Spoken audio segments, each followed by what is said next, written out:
Ese será el tercero. Hemos hablado ya en los otros dos mensajes acerca de cómo ser mayordomos y dijimos que no hay más que dos cosas: o somos mayordomos fieles o somos mayordomos infieles.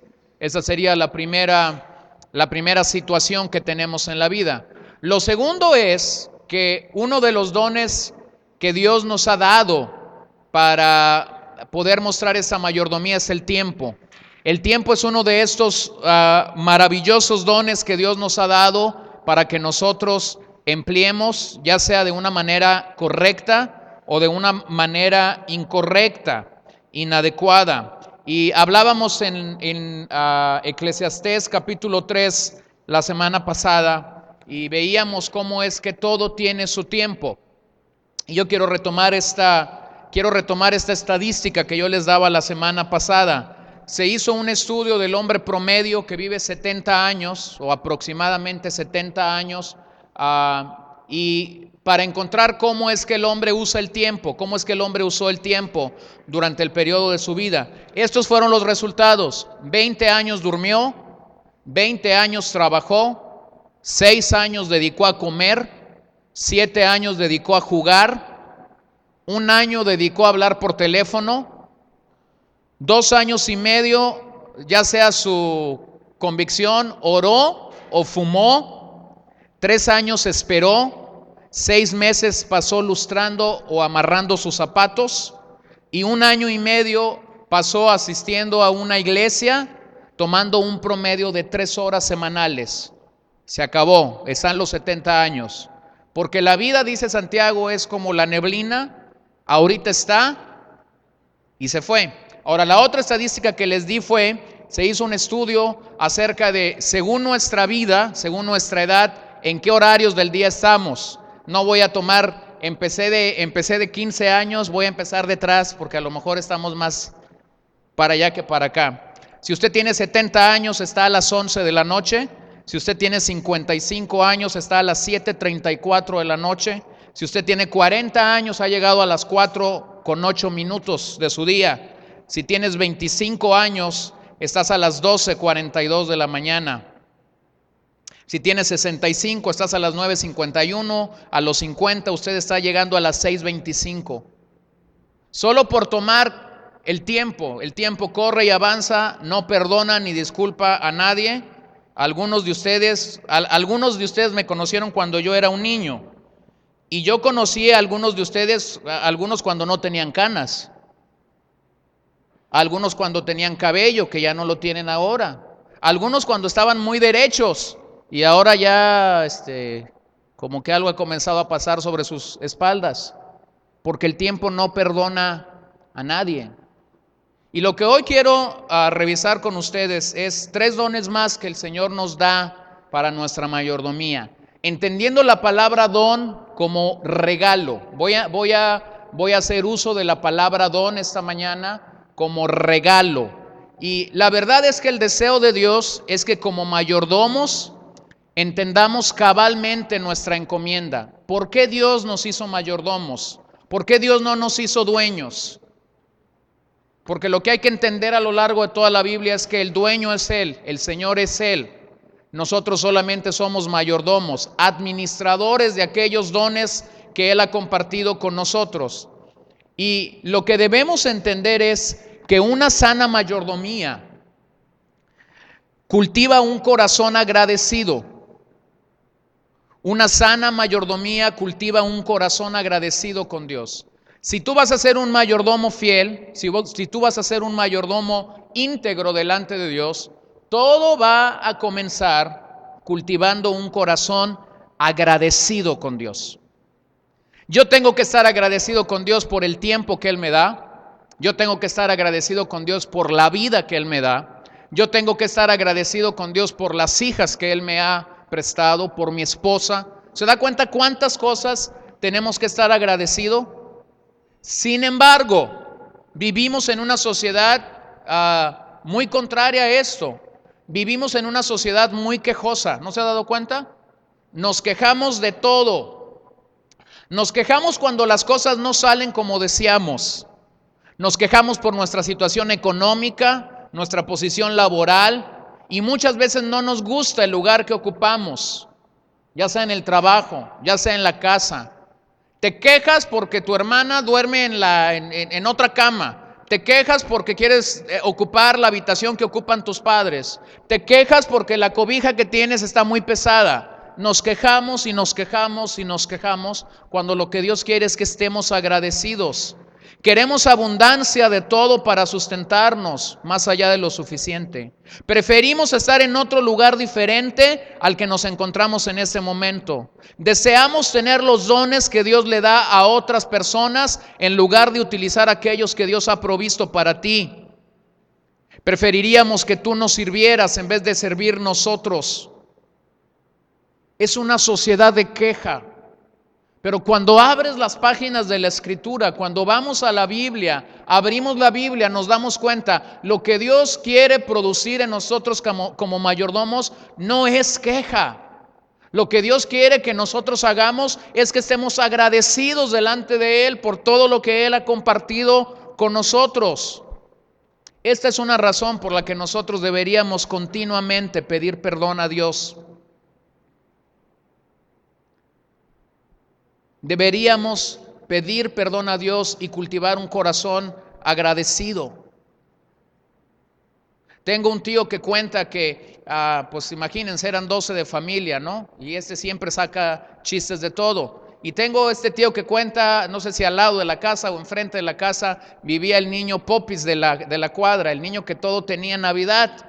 Y entonces este niño recibía sus bicicletas y sus carritos estos eléctricos, y el niño salía para allá. Y dice mi tío que a él nomás le alcanzaba, o esta es la broma, pero solo le alcanzaba para una corneta. Y entonces la corneta que él agarra es estos rollos de papel o de servilletas, y entonces él salía el 25 por la mañana y y con su trompeta, ¿no? Y que el otro venía y le decía, Marito, por favor, dime dónde te compró tu papá esto. ¿Se da cuenta? Sí, yo creo que lo hacía y es al revés, ¿no? Yo creo que ya le había agarrado el chiste al vecino, cómo cambiar corneta por carritos. Pero es esto. ¿Se acuerdan de este programa de la tele? Tenemos ahí a Kiko, que Kiko siempre andaba con sus cosas más nuevas, pero siempre el chavo llegaba con una creatividad y Kiko no estaba contento con lo que tenía. Hay muchos Kikos entre nosotros. Hay mucha gente que se queja pero no está agradecida con lo que Dios ya ha compartido contigo. Y Dios lo que quiere es que estemos agradecidos con Él. Me encanta cuando Pablo está escribiendo y Pablo dice esto: he aprendido a estar contento, agradecido con Dios, con lo poco o con lo mucho que Él me ha dado. Porque déjame decirte que en la vida pasarás por tiempos de bonanza, pero también pasarás por tiempo de escasez. Y a veces cuando estamos en tiempo de bonanza, se nos olvida tener un corazón agradecido. Y a veces cuando estamos en tiempo de escasez, en vez de tener un corazón agradecido, nos estamos quejando. Porque decimos, siempre tiramos el comparativo. Hoy lo que quiero ver es 3 dones que todos hemos recibido. El primer don que Dios nos ha dado, que quiero tocar hoy, es la vida. La vida es este hermoso recurso que Dios nos ha dado. Es este hermoso recurso que Dios nos ha dado, que tenemos que emplearlo para dar gloria a Dios, que tenemos que utilizarlo de tal forma que nuestras vidas estén consagradas, dedicadas a Dios, para alabarlo, para adorarlo. Hace ya unos cuantos años atrás, este cantante hizo famoso esta canción de Vive la vida loca. ¿Se acuerdan? Nadie se quiere exhibir, ¿no? Pero Ricky Martin hizo famosa Vive la vida loca. Y a donde quiera que escuchabas, a donde quiera que ibas, cuando esa canción era su hit, escuchabas Vive la vida loca. Y el problema de muchos en nuestros días es que aunque la canción ya pasó la moda, ya hay otras, mucha gente quedó o está viviendo su vida en este avión, viviendo la vida loca. El tipo de propaganda, el tipo de publicidad que tenemos hacia nosotros en la radio, en la televisión, en la prensa, en el internet, nos bombardea siempre con esta idea vive tu momento, solo hazlo. Ahora es tu día, es tu tiempo, pero todo esto no entendiendo este precioso regalo que Dios nos ha dado en Cristo Jesús. Vean lo que dice la Biblia en Job. Job 33:4 nos dice: el Espíritu de Dios me hizo y el soplo del Omnipotente me dio ¿qué? ¿Quién te dio vida? Dios. Dios nos dio vida. La vida es este regalo a la cual Dios le pone inicio y a la cual Dios le pone final. No vamos a vivir ni un día más ni un día menos de lo que Dios quiera que tú y yo vivamos. Y por eso es que tenemos que estar rendidos y por eso es que tenemos que estar agradecidos con Dios por lo que Él nos da, por lo que Él nos comparte, por lo que Él ha otorgado a nuestras vidas. Luego en Hechos 17, verso 25. Ni es honrado por manos de hombres como si necesitase de algo, pues Él es quien da a todos vida y aliento y todas las cosas. Dios es quien da vida, Dios es quien da aliento, Dios es quien da todas las cosas. Nosotros no determinamos lo que pasa en medio de nuestra vida, en medio de nuestros corazones. De momento pasamos por momentos, por situaciones en la vida, por adversidades en la vida, donde mucha gente dice esto: quisiera morirme. Y otros, cuando están en el lecho de muerte, dicen: quisiera vivir. Y las dos personas te están diciendo algo, las dos personas te están mandando un mensaje. No entendieron el regalo que Dios compartió con ellos, llamado vida. Había una viejecita en una anciana que comenzó a envejecer y ir acumulando años, coleccionando décadas. Y siempre su oración cuando el pastor decía: ¿alguien quiere pedir por algo? ¿Tienen alguna petición? Y esa ancianita siempre decía: pastor, por favor, ore para que el Señor se acuerde de mí ya. Ya estuvo, que el Señor se acuerde de mí. Y entonces, cada vez que alguien en la congregación moría, la ancianita llegaba al funeral y llegaba como medio enojada. ¿Por qué el Señor se tuvo que llevar a este? ¿Por qué a mí no? Y el pastor siempre le decía: hermana, tenga paciencia, el Señor tiene su tiempo. No, hombre, no les cuento, se cafeteó al pastor. Se acabó quien orara por ella para que el Señor se acordara de ella. Y la ancianita seguía. O sea, no se trata de cuándo tú quieras irte. Se trata de que es el regalo que Dios nos ha dado. Él sabe cuándo, porque Él es quien da aliento y sustento a nuestras vidas. Pero hay que entender algo, hay que tener el reconocimiento de que Él es el dador de la vida. Es Dios y solo Dios quien nos comparte este don. ¿Y qué es la vida? La vida es la oportunidad que tú y yo tenemos para conocerle a Él. ¿Por qué Dios nos permite nacer? ¿Por qué Dios nos permite ir avanzando, caminando en la vida? Porque ha determinado que la vida, mientras una persona vive, tiene la oportunidad de encontrarse con su Salvador. Mientras una persona está en vida, tiene la gran oportunidad de encontrar esa gracia que rescata, que salva a nosotros. Porque esa es la realidad. La vida sin Dios carece de todo tipo de sentido y destino. Si yo no tengo a Dios en mi vida, si yo no he venido al reconocimiento de Dios en mi vida está careciendo de sentido, de destino. Vean cuántos artistas tenemos en la farándula, ¿no? Lo tienen todo, tienen dinero, tienen fama, tienen un avión por donde moverse. Están en todas las revistas. Sin embargo, ¿cuántos de ellos aparentemente tienen un propósito en la vida? ¿Cuántos de ellos pasan por depresión?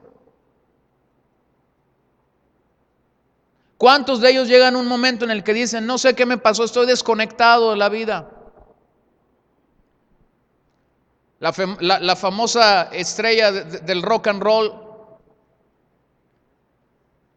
Elvis Presley, cuando muere por una sobredosis de droga, Hacía unas semanas atrás le habían hecho una entrevista y en esa entrevista la persona que la había realizado le pregunta, ¿cuál es si tú regresaras tu vida hacia atrás, cuál es el momento del cual tú tienes un mejor recuerdo? ¿A dónde irías? ¿Qué recordarías? Y Elvis contestó lo siguiente: el momento que jamás voy a olvidar de mi vida es cuando yo iba de la mano de mis padres cada domingo a las 11 de la mañana a la escuela dominical,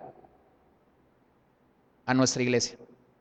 Si yo tuviera que regresar el reloj, fíjense bien, no pidió estar arriba de un escenario para cantar, no pidió estar recibiendo un premio, no pidió nada de esto. Pidió ir a ese momento, camino a la iglesia con mis padres. Por cierto, su primer disco es música cristiana, gospel, el primer disco grabado de esa estrella del rock and roll. Sin embargo, cuando muere por una sobredosis de droga. Vean esto: si yo no tengo a Dios en mi vida, entonces mi vida carece de sentido, carece de destino, porque lo que da sentido y destino a la vida no es una posición, no es un puesto, no es riqueza, no son propiedades, no es el estatus. Lo que verdaderamente da sentido a tu vida es que te hayas encontrado con el dador de la vida, con el dador de la vida. Dios desea que nuestras vidas cobren significado en Él. Con cuánta razón Moisés escribió el Salmo 90 y en el verso 12 él dijo: enséñanos a contar bien nuestros días para que traigamos al corazón, para que adquiramos sabiduría. Pero estamos aquí y la vida avanza y los años pasan y tenemos que entender: esta es la oportunidad que Dios nos ha dado para que nosotros le conozcamos. Quiero darte 6 consejos para vivir en los propósitos de Dios. Están todos en la Biblia, no tengo el tiempo para parar en cada uno de ellos, pero ustedes pueden fácilmente encontrar una cita que les respalde. Primero, aprecia todo lo bueno y hermoso de Dios en la creación. Disfruta la obra de Dios. Si ustedes ven la creación, el modelo de la creación, se van a dar cuenta de esto. Dios dijo es bueno. Vio lo que hizo y dijo: es bueno. Disfruta lo bueno, lo hermoso de Dios en la creación. Disfruta el desierto, disfruta la montaña, disfruta el invierno como el verano. No te quejes.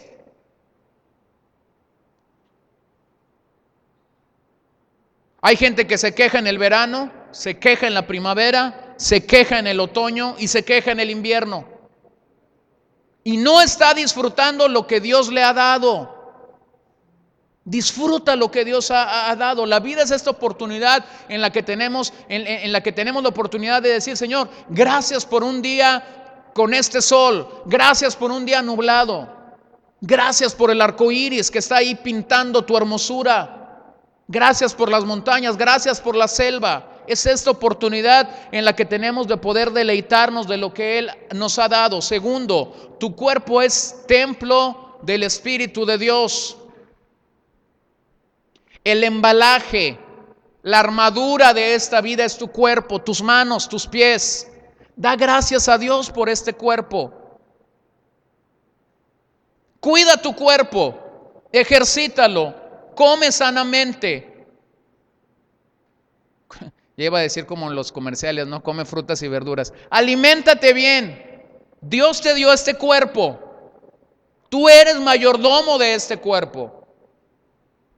Recuerdo aquel día que Jonathan me presentó en Phoenix a un hermano y estaba ahí el abuelito de Jonathan y me dijo: el hermano fulano de tal está lleno de vida. Nos dimos la vuelta, yo iba con el abuelo de Jonathan y él me dice: está rebosante de vida. Medía más o menos así, estaba más o menos así y los cachetes así rosaditos, ¿no? Eso fue el domingo. El jueves, para iniciar el servicio de la congregación, estaba muriendo en la congregación. Yo dije: híjole, realmente estaba rebosando de vida, ¿verdad? No era así. donde camina gente, donde hay gente haciendo ejercicio, de repente yo he ido con mi papá caminando y de repente vemos a personas muy obesas, por ejemplo, que están empezando a caminar y están fatigados ya. Y mi papá siempre me dice esto: no está aquí de gusto, el cardiólogo lo mandó ayer. ¿Sí entiendes? O sea, realmente es su primera vez, le pide permiso a una pierna para mover la otra y ha dado 3 pasos y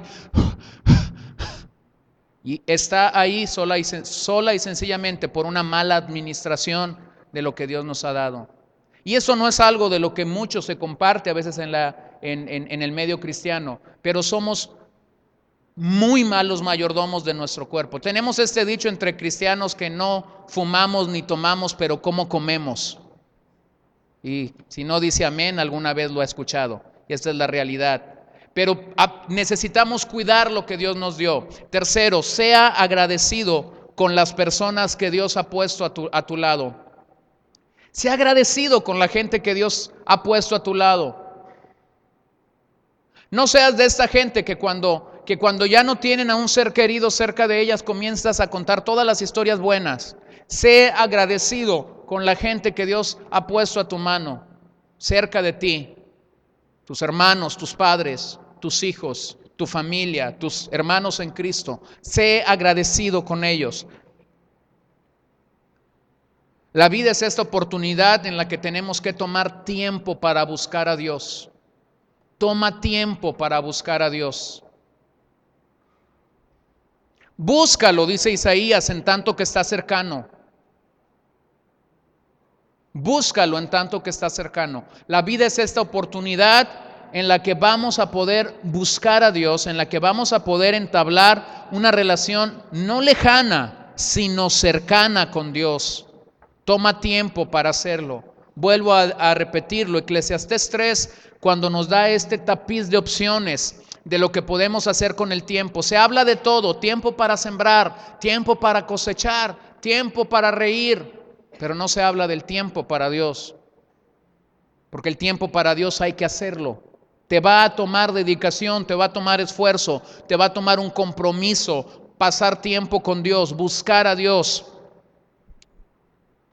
Y ya que estamos en esto, bendice a otros con lo que puedes y sabes hacer.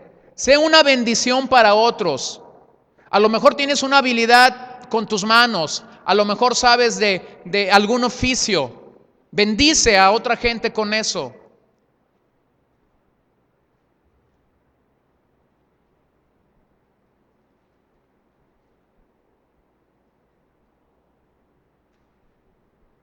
Bendice a otros con lo que puedas y sabes hacer. Eso es algo maravilloso. Sé generoso con lo que sabes hacer. Bendice mientras vives la vida de otras personas. Comparte lo que Dios ha dado a ti y hazlo de una manera correcta, de una manera adecuada. Vas a ser un canal de bendición. Me encanta leer y cuando pienso en qué regalar, regalo libros. No se ofenda si un día de esos le regalo un libro. Es que me encanta. He hallado tanta riqueza, he hallado tantas experiencias en los libros que yo a veces quisiera, ayer regalé uno y casi a la persona que se lo regalé, se lo platiqué todo. Bueno, no era para ella directamente, pero eso es lo que quiero que entiendas. Bendice a otro con lo que Dios ha puesto en tu vida. Por último, ama y valora a tu familia.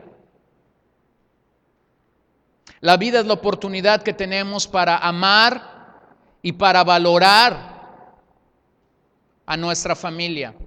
No esperes perder a tu padre, no esperes perder a tus hijos, no esperes perder a un ser querido para decir: ay, qué bueno era. Ay, qué rica comida hacía la abuelita. No sirve de nada decir que hacía rica comida la abuelita. Dígaselo, valore.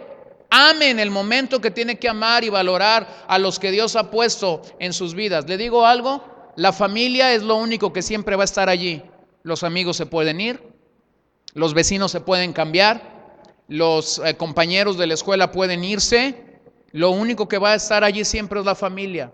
Ame y valore este regalo que Dios le ha dado en la vida de su familia. Ahora, Tenemos esto en la familia o tenemos esto en la vida, pero tenemos un enemigo para todo esto que es la flojera. A veces somos flojos en la vida. Le digo los 10 dichos del flojo: se nace cansado y se vive para descansar. Ama tu cama como a ti mismo.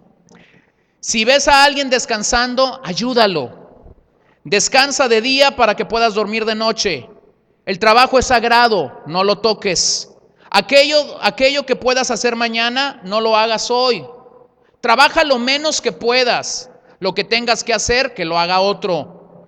Calma. Nunca nadie se murió por descansar. Cuando sientas deseos de trabajar, siéntate y espera que se te pasen. Si el trabajo es salud, que trabajen los enfermos. Y así es como muchos en la vida, o como muchos están enfrentando la vida. Están flojeando frente a la vida. Y lo que no entendemos como mayordomos es que la vida está avanzando y está caminando. No es como las computadoras o los equipos que tenemos que podemos poner pausa, detente, no te muevas, ahorita regreso. No, la vida está avanzando, está caminando. Yo quisiera ver la vida de Pablo, porque Pablo nos regala 2 pasajes acerca de cómo vivir. Y él dice en Gálatas 2:20, con Cristo estoy juntamente crucificado, ya no vivo yo, mas vive Cristo en mí. Y lo que ahora vivo en la carne, lo vivo en la fe del Hijo de Dios, el cual me amó y se entregó a sí mismo por mí. Y luego vean Filipenses 1:21, porque para mí el vivir es Cristo y el morir es ganancia. Pablo estaba identificado con una realidad. Había crucificado al viejo hombre y había entendido: Dios nos capacita para vivir una vida al máximo. Y lo que nosotros como hijos de Dios tenemos que alcanzar, el punto al que tenemos que llegar, si vamos a entender este don precioso de la vida, es: ya viviste demasiado sin agradar a Dios. Yo no sé a qué edad conociste de Cristo, yo no sé a qué edad te identificaste con Cristo. Algunos cuando eran niños, otros cuando eran jovencitos, otros piensan que ya llegaron a las 9 o 9:30 de la noche.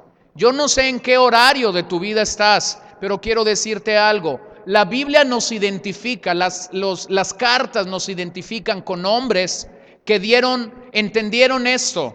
Ya viví en la carne, pero de aquí en adelante se trata de vivir siendo moldeado, siendo formado por el Maestro, ajustando mi vida.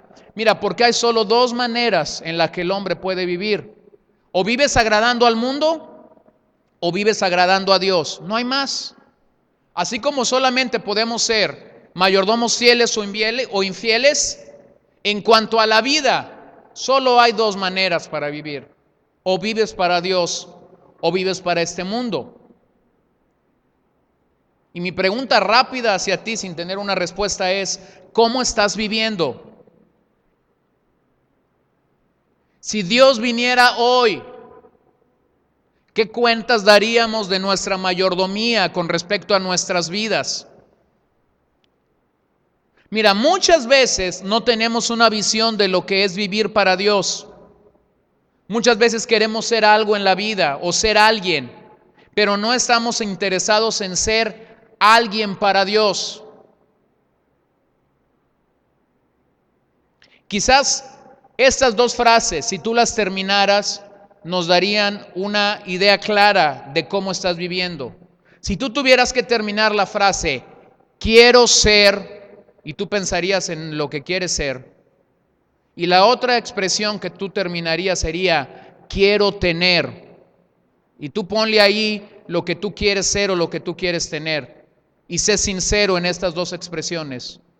Y si en ninguna de esas 2 expresiones entra Dios, entonces déjame decirte algo: tú no has entendido el don de la vida.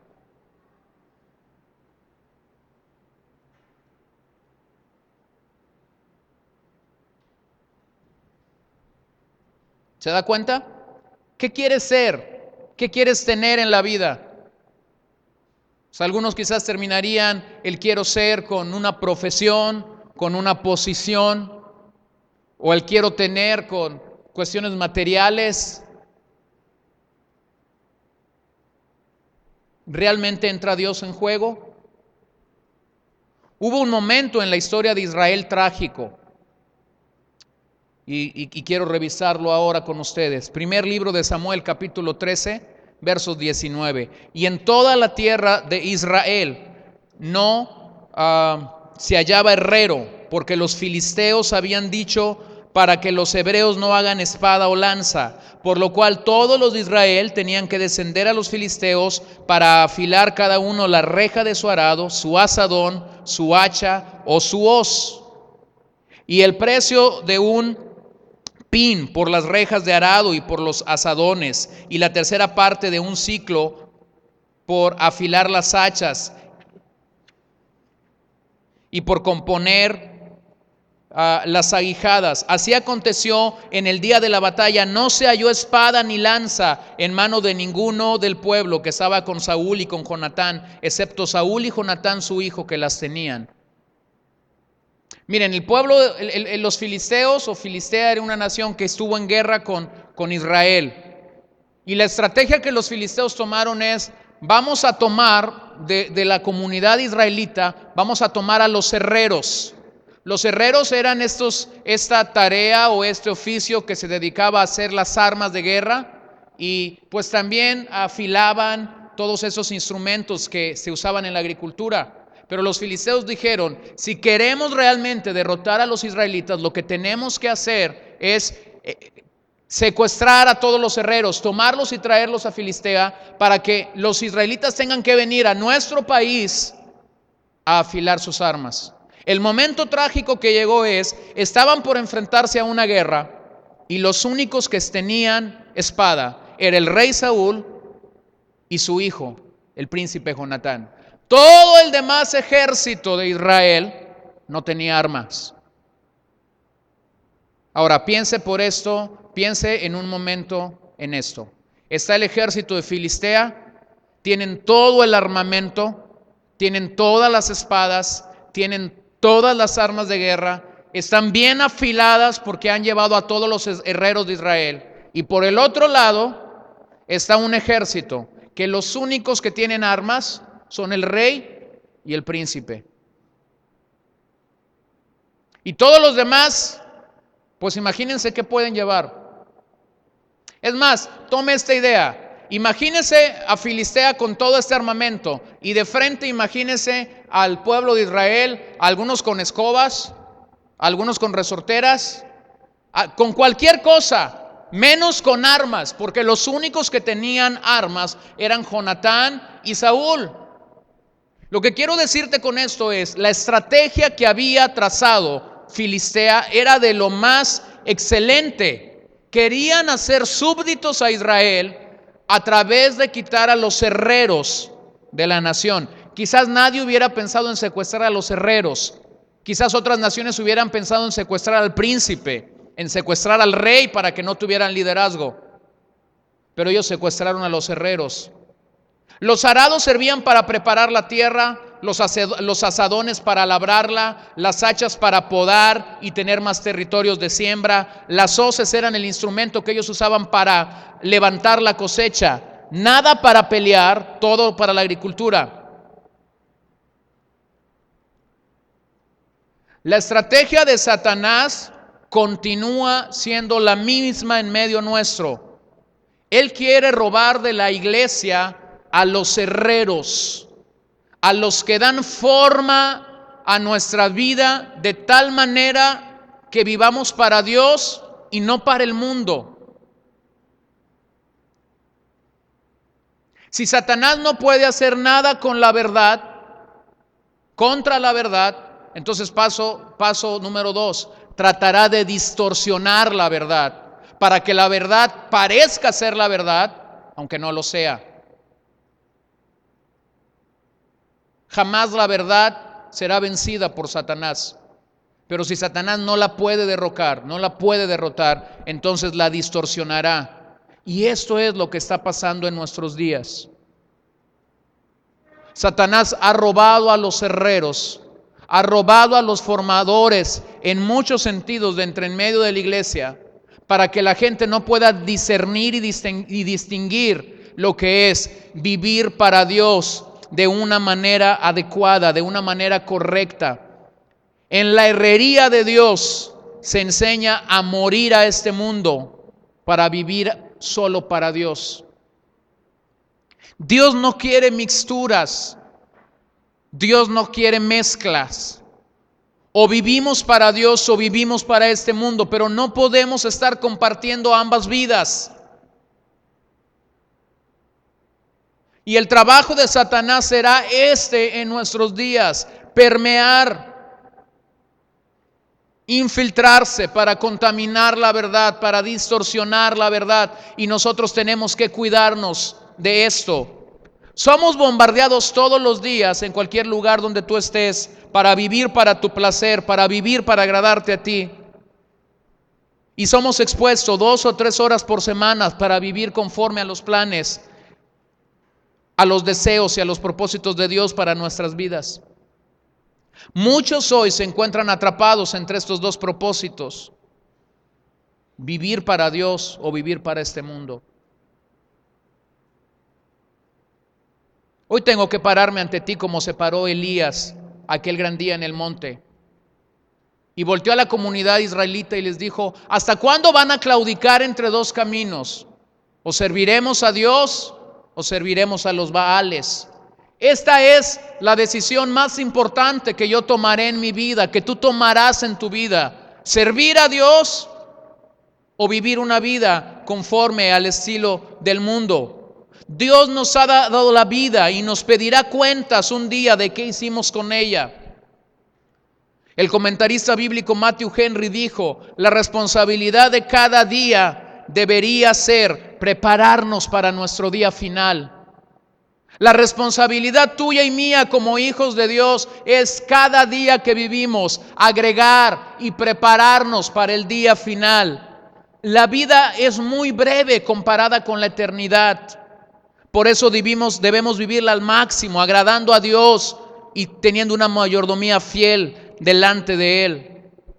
Tomás de Aquino dijo: dentro de cada alma existe la sed de ser feliz y tener una vida con sentido. Pero déjame agregar algo: solo cuando tenemos a Jesús, nuestras vidas pueden tener sentido. Por más que quieras inventar, por más que tú quieras agregar a tu vida, jamás tu vida encontrará sentido sin Jesús, porque Él es el dador de la vida. El segundo don que yo quiero que meditemos esta mañana es el Evangelio. No solamente Dios nos da el tiempo, no solamente Dios nos da la vida. Comparte con nosotros el Evangelio. El Evangelio son buenas noticias. El Evangelio son buenas nuevas de salvación. Y la mayordomía principal del cristiano es esta: ¿qué harás con el Evangelio que has recibido? No hay otro aspecto en la vida cristiana que tenga mayor peso que este. Si somos buenos mayordomos del Evangelio, podremos alcanzar a muchos para Cristo. Y en ese sentido, un buen mayordomo es aquel que es fiel y que administra según las órdenes que ha recibido. ¿Cómo tendríamos que administrar el Evangelio? ¿Cómo tendríamos que ser mayordomos del Evangelio? Pues tendríamos que hacerlo escuchando las órdenes que hemos recibido. Quizás quien más entendió este precepto en la Escritura es el apóstol Pablo. Y quiero revisar unas citas o unos escritos de él en 1 Corintios 4, 1 y 2. Él dijo: así pues, ténganos los hombres por servidores de Cristo y administradores de los misterios de Dios. Ahora bien, se requiere que de los administradores que cada uno sea hallado ¿qué? Fiel. Y ya dijimos que la palabra griega es la misma: mayordomos, oikónomos. Se requiere que los mayordomos sean hallados fieles. Lo que este pasaje dice es: somos mayordomos de los misterios de Dios. Tenemos la alta encomienda de comunicar este mensaje a otros. La pregunta es: ¿cómo lo estás haciendo? ¿Cómo estás comunicando este mensaje a otros? El apóstol tenía un entendimiento adecuado de esto. Dice: ténganos los hombres por servidores de Cristo, de Dios. ¿Sabes que cuando tú compartes el evangelio, Dios está allí presente? Dios escucha cada palabra que sale de nuestros labios. Por ello debemos mantenernos fieles a la proclama de este evangelio, sin medrarlo, sin diluirlo, sin adulterarlo. Dios nos envía, nos da esta comisión de ir y predicar este evangelio por todo el mundo. Dios está allí presente cada oportunidad y cada vez que tú puedes transmitir esta idea con otro, pero también Dios está ahí presente cada vez que tú tuviste la oportunidad de compartirlo y no lo hiciste, por temor, por vergüenza, porque quizás la plática del otro estaba más sabrosa, porque quizás cómo hablar del evangelio si me estaba pasando un buen chisme de la cuadra, o me estaba contando la novela que yo no pude ver ayer. Dios estaba allí presente y estaba evaluando tu mayordomía y mi mayordomía. Mira, la palabra siervo aquí significa remador, el remero inferior. Aquellos que tenían el trabajo en las grandes embarcaciones de los días de Pablo, de remar, continuamente estaban remando. Era este tipo de siervos o este tipo de esclavos más inferiores en esas embarcaciones. Ellos estaban siempre trabajando y trabajando, y si ellos paraban, el barco se frenaba. Y Pablo no dice, soy el excelente siervo, soy el gran siervo. Pablo dice, no, soy el remero, soy el que está remando para que el evangelio siga siendo comunicada. Los misterios de Dios a los que aquí se hace referencia son estos misterios que estuvieron ocultos en el Antiguo Testamento. Aquí los misterios de Dios son las verdades reveladas en el Nuevo Testamento. La más grande, la mayor, que el Hijo de Dios vino a morir por nosotros, por nuestros pecados, para que nosotros encontrásemos salvación. Y lo que Pablo está diciendo es, tengo este encargo, y es un encargo claro, y ante ello yo tengo que ser un buen mayordomo, tengo que ser un buen siervo ante el Señor que ha confiado este misterio y que me ha entregado su gracia para que yo la comparta y la ministre a otros. ¿Te das cuenta? Pablo tiene esta expectativa, soy un siervo, soy un mayordomo, tengo que hacerlo, tengo que comunicarlo. Y luego a los Corintios les escribió en la primera carta, capítulo 9, verso 16, pues si anuncio el evangelio no tengo por qué gloriarme, porque me es impuesta necesidad, y ay de mí si no anunciare el evangelio. Vean el peso que Pablo sentía, ay de mí si yo no anunciare este evangelio. Pero me encanta algo, Pablo dice, no tengo nada de qué jactarme del evangelio. El evangelio no es la idea de Pablo. El evangelio no era por las capacidades de Pablo. El evangelio no era porque Pablo era un gran orador. Su llamado por Dios era comunicar. Esta es la razón por la que compartía en obediencia a la encomienda dada. Dios le había impuesto esta carga. Anuncia el evangelio. Y eso nos debería poner a temblar, porque muchos de nosotros hemos puesto muchas trabas para comunicar el evangelio. ¿Cuántas veces hemos dicho, no lo sé todo? El evangelio es a pesar de tu conocimiento. ¿Cuántas veces hemos dicho, es que no tengo palabras? El evangelio es a pesar de tus muchas o de tus pocas palabras. ¿Cuántas veces hemos dicho, no es que la gente no me va a escuchar? El evangelio es a pesar de eso. Pablo está diciendo, no es por mi capacidad humana, es porque se me ha puesto una carga de anunciar el mensaje del evangelio, de comunicar el mensaje del evangelio. A los colosenses en el 1:25 les dijo, del cual fui hecho ministro según la administración, según la mayordomía de Dios que me fue dada para con vosotros, para que anuncie cumplidamente, ¿qué? La palabra de Dios. El evangelio es esto, es comunicar no tu idea. El evangelio no es comunicar tus sentimientos. El evangelio no es comunicar lo que tú crees. El evangelio es comunicar la palabra de Dios. ¿Se acuerdan de lo que Jesús dijo? Conoceréis la verdad y la verdad ¿qué? Os hará libres.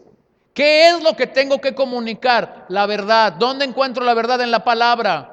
Si alguien tan solo comunica lo que la palabra de Dios dice, tú estás comunicando lo verdadero, lo genuino, lo que puede transformar el corazón de la gente. A veces limitamos evangelismo o compartir el evangelio a compartir una experiencia. Yo no digo que tus experiencias sean malas. Yo no digo que tu testimonio sea malo, pero por favor, no pondere su testimonio. Por favor, no pondere su experiencia por encima de esta palabra. Lo que va a causar verdadera libertad en la gente es cuánto de la Biblia le dijiste. Si usted le puede decir lo que Dios hizo en su vida y es algo que puede impactar sus vidas, qué bueno, pero eso es secundario. Lo principal, lo primario, lo primordial es que podamos comunicar este evangelio del cual tan solo somos mayordomos. La vida en Cristo se trata de nacer, y Pedro dice, nacemos de una simiente no incorruptible, que es la palabra de Dios que se nos ha sido dada. La palabra ministro en este pasaje es lo mismo que hemos venido hablando, es un mayordomo. Y Pablo había asimilado adecuadamente su función como mayordomo delante de Dios. El anuncio de Pablo era basado en todo el consejo de Dios. En todo el consejo de Dios. ¿Se acuerdan de esta ocasión en la que Pablo está despidiéndose de los ancianos de Éfeso en Hechos capítulo 20? Y les dice, no he rehuido de anunciarles todo el consejo de Dios. Pablo había sido un fiel administrador del evangelio a los efesios y les había anunciado todo el consejo de Dios. ¿Qué anunciamos a la gente? Pues no sirve de mucho que anuncies una iglesia, no sirve de mucho que anuncies un evento, no sirve de mucho que anuncies otras cosas secundarias. Lo principal es que nuestro anuncio esté basado en todo el consejo de Dios. Tenemos que pararnos firmes y anunciar todo el consejo de Dios dado en las Escrituras.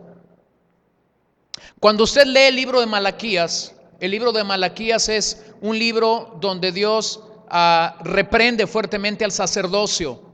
Y el capítulo 1 de este libro comienza reprendiendo al sacerdocio de una manera increíble. Y él les dice, ustedes han contaminado mi mesa, han contaminado mi altar.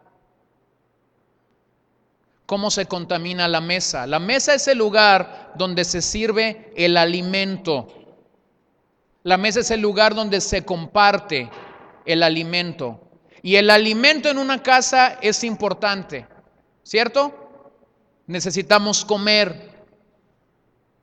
Cuando yo era niño no había hora más feliz para mi vida que cuando empezaba a oler lo que mamá cocinaba a las 12:30, 1 de la tarde. Y mientras estábamos comiendo, la pregunta a mí y de mis hermanos era, mamá, ¿qué vamos a cenar? Ahora piensa en esto. En una congregación, en una iglesia, se sirve alimento espiritual. La mesa del Señor debe mantenerse pura. El pan debe ser genuino, no adulterado. El reclamo de Dios a los sacerdotes en Malaquías fue: colocaron pan inmundo en la mesa del Señor. La mesa del Señor fue despreciable e inmunda por causa de que los sacerdotes fueron malos mayordomos de lo que Dios había dado para aquellos días. Nosotros no podemos permitir que el alimento que servimos, que la mesa del Señor en este lugar sea contaminada. Pero yo quiero animarlo, usted tampoco debe contaminar el evangelio con sus ideas. Usted tampoco debe llevar a otros un evangelio contaminado por sus emociones.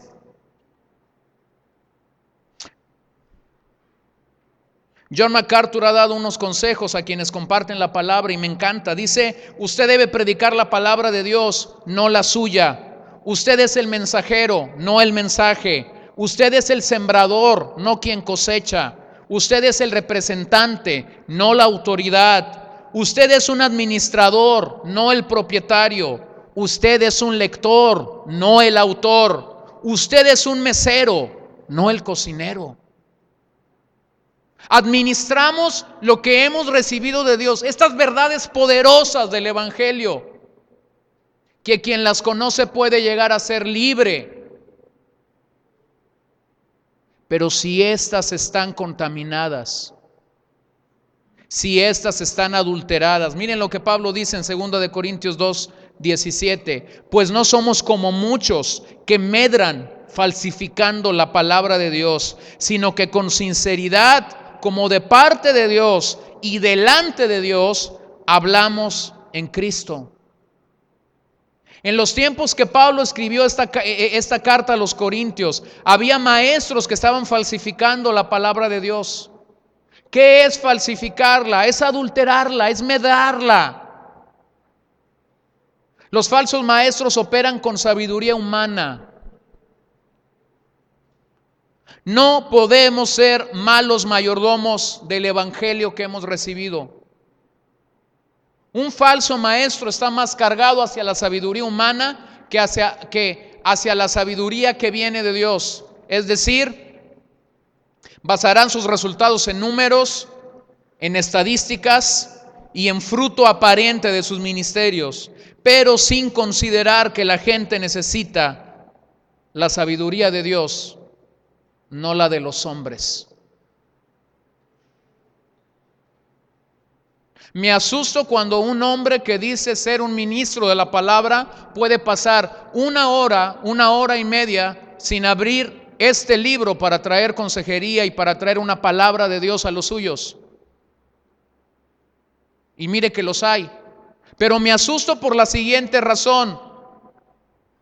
Si lo que usted recibe, si lo que yo recibo de parte de Dios no tiene como único eje central esto, entonces es alguien que no está confiando en la sabiduría de Dios, está confiando en la sabiduría humana. Nosotros no necesitamos eso. La iglesia no fue diseñada para comunicar sabiduría humana. La iglesia fue diseñada para comunicar la sabiduría de Dios. La iglesia es el único lugar aquí en la tierra donde la sabiduría de Dios es lo más importante y lo prioritario que nosotros necesitamos. La palabra medrar en este pasaje significa corromper. Como mayordomos del evangelio no podemos corromperlo, no podemos medrarlo. En el griego esta palabra da la idea de un merolico vendiendo un producto. ¿Ha visto a los merolicos? Pásele, ya llegó la mercancía que usted quería. Y tienen una forma de vender, ¿no? Aquí tenemos uno en el centro de la ciudad, todos lo conocen. Así tiene un chifladito para vender sus cintos y todo esto. Y es conocido por eso.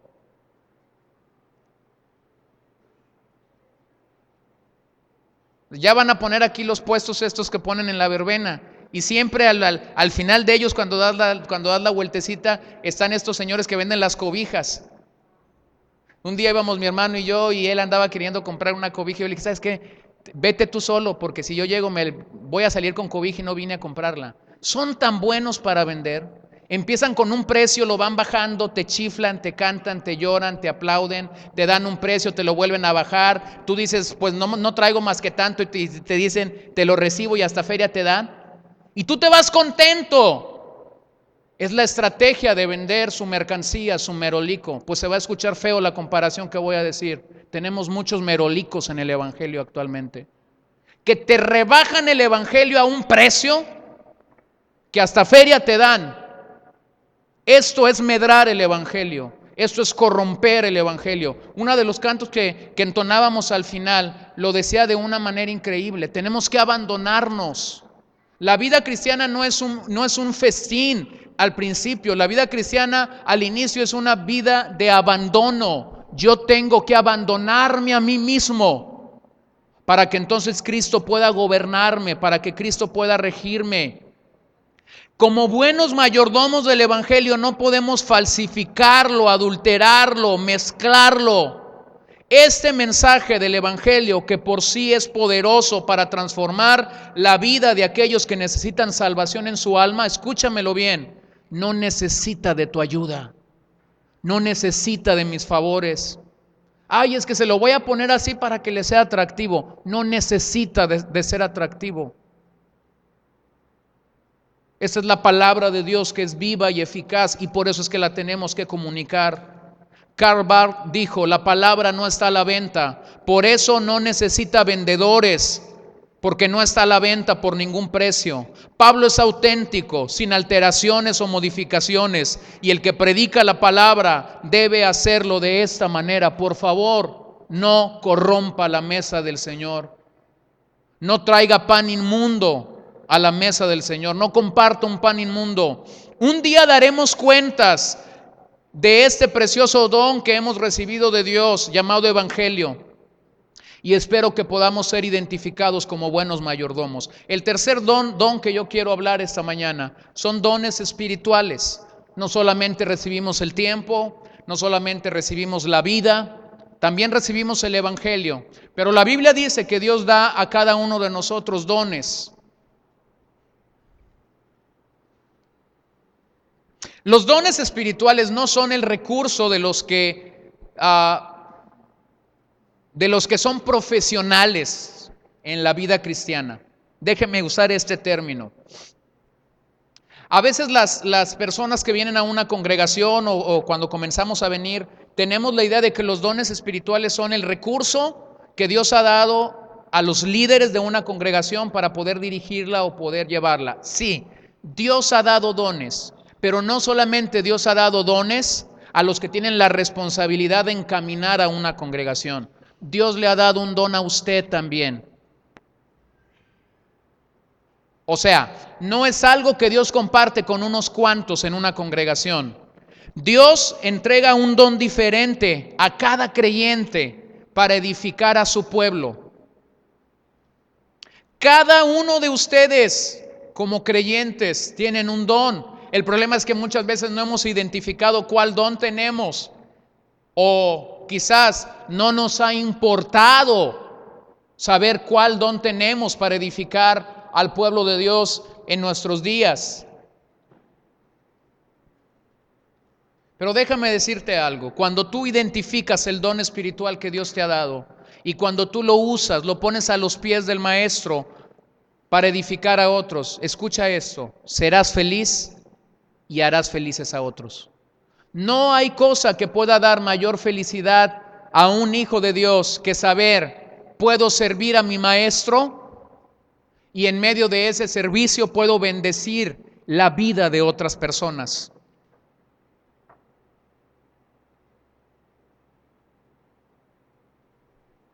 Hacía contacto con alguien en la computadora en la semana y le decía lo siguiente, usted no me conoce, yo era un niño cuando mi padre se relacionó con usted y cuando ustedes viajaron juntos ministrando la palabra de Dios. Pero déjeme, le digo algo, he sido muy bendecido con las cintas que en aquel momento se grabaron. Y él me contestó este mensaje como a los 2 días y me dice, mira qué bueno es saber que aún la palabra que queda grabada en una cinta puede tener tanto efecto después de tantos años. Y comenzó a hacerme unas preguntas y yo se las contesté de regreso. Y entonces él me dice, qué bueno es saber que el don que Dios me ha dado puede ser de tanta bendición a pesar de que han pasado tantos años. Y era el día de Acción de Gracias y él me dice, esta es una razón más para este día venir y dar gracias a Dios por lo que Él me ha dado. ¿Vas a ser feliz? Vas a ser felices a otros. ¿Se dan cuenta? Pero déjeme le comparto algo desde mi corazón. A veces los dones espirituales son este sentido de posible competencia que hay. Porque a veces quisiéramos como salir en la primer plana de los dones espirituales. O todos quieren cantar, o todos quieren enseñar, o todos quieren predicar, porque eso es lo que se ve. Y al que quiera yo le paso la chamba, de verdad se lo digo. Pero yo no he escuchado a nadie que diga, yo quiero el don de mártir. O yo quiero el don de pobreza voluntaria. O yo no he escuchado todavía a alguien que dice, yo quiero el don de servicio, me encanta servir. Yo no quiero que nadie me vea. Quiero servir cuando nadie me ve. Porque ¿sabes qué es lo que entra en juego? Lo que entra en juego es nuestro deseo de ser reconocidos por algo que hemos hecho. Y miren lo que Pedro dice, primera de Pedro 4:10 nos dice, cada uno según el don que ha recibido, ministrelo a los otros como buenos mayordomos de la multiforme gracia de Dios. Me quedo en la primera línea, cada uno según el don que ha recibido. Los dones los recibimos. ¿En qué tienen su base los dones? En la soberanía de Dios. Es decir, los dones no se piden. Los dones no se piden. Yo no puedo llegar con el Señor y decirle, Señor, por favor, dame el don de pastor.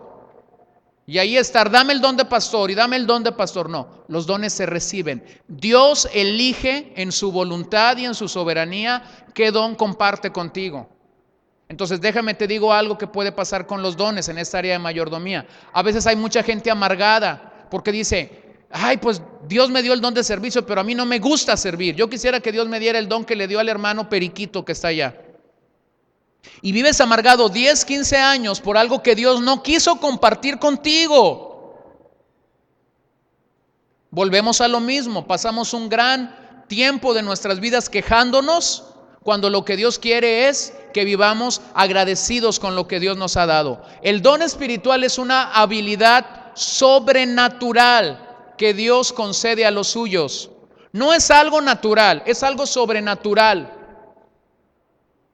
Un don espiritual es algo sobrenatural que Dios te confiere, que Dios te entrega para que tú seas mayordomo de Él.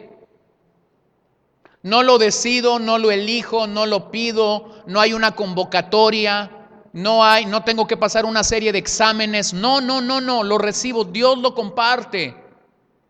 Y mientras más rápido tú entiendas lo que Dios ha compartido contigo, más rápido tú podrás estar siendo feliz y haciendo feliz a otra gente en esta idea de Dios llamada cuerpo de Cristo, en esta idea de Dios llamada iglesia. ¿Sabes por qué los dones son necesarios? Porque los dones facilitan, son para la edificación del cuerpo de Cristo. Cuando en una comunidad están funcionando estos dones de una manera real, es como la idea que tenemos de los engranes. Están trabajando los engranes y cada uno está haciendo su parte. Los dones son dados para la edificación del cuerpo de Cristo. Jamás para tu propio beneficio. Jamás para tu propio beneficio. No pienses que los dones son dados para tu propio beneficio. Aquellos que han aspirado a que los dones son dados para su propio beneficio han errado en el propósito de Dios para administrar su don de manera adecuada. Antes he platicado este testimonio que escuché de Ralph Mahoney, pero lo vuelvo a contar.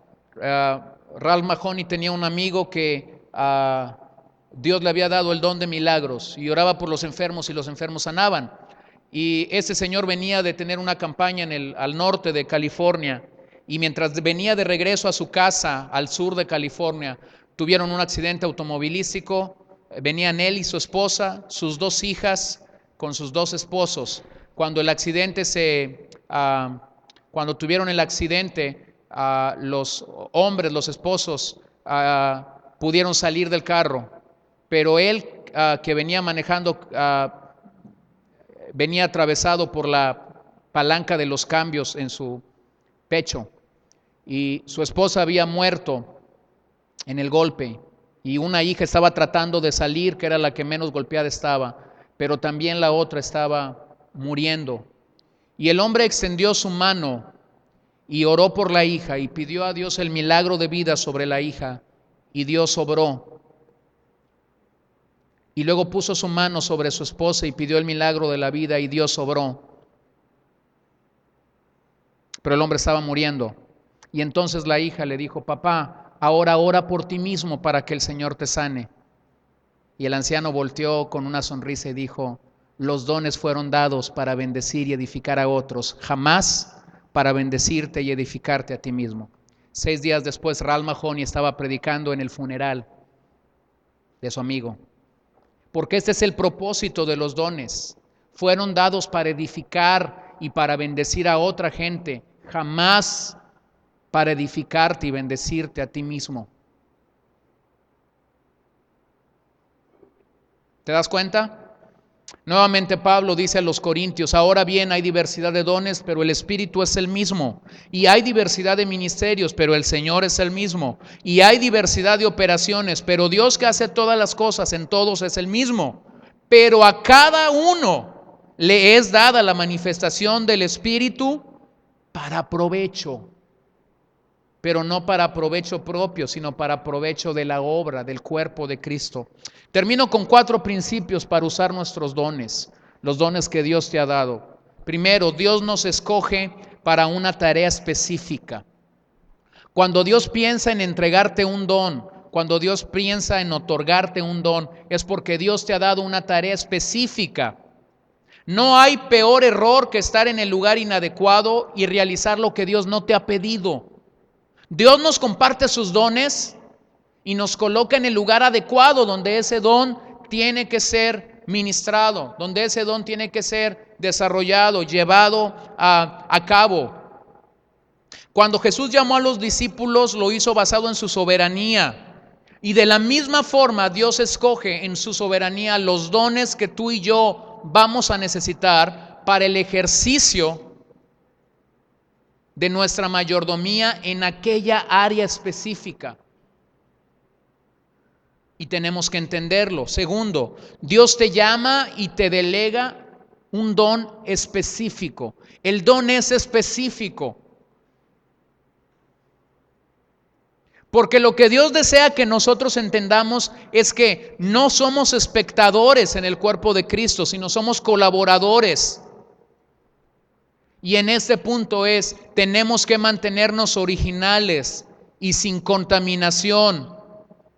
Esta es la única forma en la que nosotros podremos presentar un don genuino delante del Señor. Hay ocasiones en la que Dios puede dar un mismo don a varias personas en un lugar. Y el hecho que varias personas en un mismo lugar tengan el mismo don no significa que van a ser copias al carbón. No significa que van a ser un clon del otro, porque lo que entra en juego en el ejercicio de un don es tu originalidad. Es decir, no copies a otros. Dios te dio un don, te dio originalidad, eres auténtico, eres único. Lo que va a bendecir al cuerpo de Cristo es el ejercicio de tu don, pero siendo original. No ofrezcas incienso prestado, no ofrezcas un sacrificio prestado. Preséntate delante de Dios con el don que Él te dio, pero de una manera original. El tercer principio que yo rescato de todo esto es que la persona que Dios utiliza inicia desde abajo. No porque tienes un don o porque Dios te ha dado un don, significa que fue como llegar al estrellato en la vida espiritual o cristiana. No, los grandes hombres de Dios empezaron haciendo cosas muy pequeñas. Por 40 años el único título que Josué tuvo fue siervo de Moisés. Antes de ser el gran profeta Eliseo fue el siervo de Elías. Antes de que el rey David asumiera el trono, tocó el arpa para su antecesor y después huyó de él por años para llegar a ser rey. Esteban y Felipe comenzaron en la iglesia de los Hechos sirviendo las mesas y después desarrollaron dones poderosos en el libro de los Hechos. No busques ocupar un lugar fuera del tiempo de Dios. Dios ha compartido sus dones con nosotros, pero no busques utilizar estos dones fuera del tiempo de Dios. Por último, la persona a la que Dios utiliza debe prepararse. A pesar de que tú tengas un don, a pesar de que tú tengas una habilidad sobrenatural dada por Dios, jamás lo que Dios ha compartido con nosotros estará peleado con la preparación. Una cosa es la improvisación y otra cosa es la espontaneidad en el espíritu. Cuando yo era niño era muy común escuchar este tipo de predicadores, ¿no? ¿Dónde vas a predicar? No sé, ahí en la banca Dios me va a decir lo que voy a predicar. Y donde abra la Biblia y donde ponga el dedo, ahí Dios me va. Algunos decían, donde sienta calientito. Y un día yo le dije a alguien, bueno, y ese Dios que te habla en la primera fila, ¿no te puede hablar el lunes en tu casa? ¿O no te puede hablar el martes? O sea, la preparación no está peleada con tu don. Déjame te digo lo más grandioso de esto. Cuando tu don está fluyendo de una manera genuina en lo que Dios te ha dado, pero tú buscas prepararte, pero tú buscas hacer lo correcto, tu don podrá tener un ejercicio mayor, podrás tener mayor sensibilidad. Y comparto esto porque también daremos cuenta de nuestra mayordomía en esta área.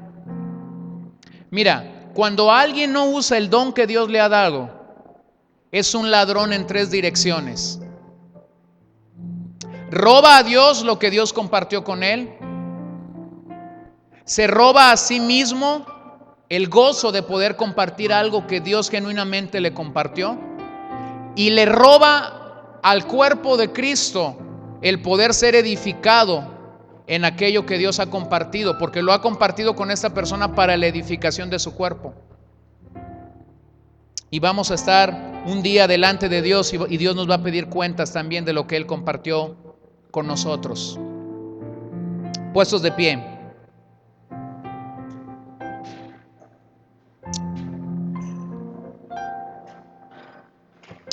Señor, oramos en esta tarde. Gracias porque tu palabra llega a tiempo. Permítenos reconocer el don de la vida, esta oportunidad que nos has dado para intimar contigo, para conocerte más y más. Permítenos caminar en ella, permítenos crecer en ella. Permítenos saber y entender que la vida es este regalo que tú nos has dado para que nosotros encontremos sentido y destino, pero esto solo lo encontramos en Cristo Jesús. Señor, que si alguien no se ha encontrado contigo en la necesidad de reconocerte como el Salvador de sus vidas,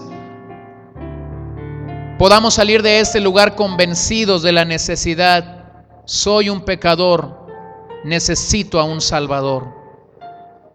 Que podamos entender, Señor, la riqueza de tu presencia obrando y manifestándose en nuestras vidas.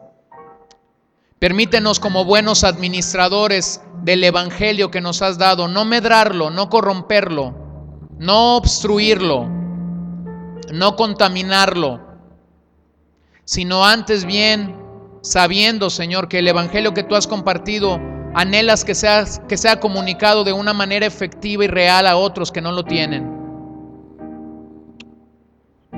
Yo pido, Señor, que de acuerdo al don que tú has compartido, don espiritual que tú has compartido a cada uno de nosotros, podamos usarlo de la mejor manera, podamos ponerlo a tu servicio, porque para eso nos lo has dado, y podamos bendecir y podamos edificar la vida de otras personas con el don, con los dones que tú has dado y que tú has compartido con nosotros. Pedimos que todo esto pueda ser rendido y ofrecido delante de ti. Te lo pedimos en el nombre de Jesús y en ese nombre te queremos dar gracias, Señor. Muchas gracias.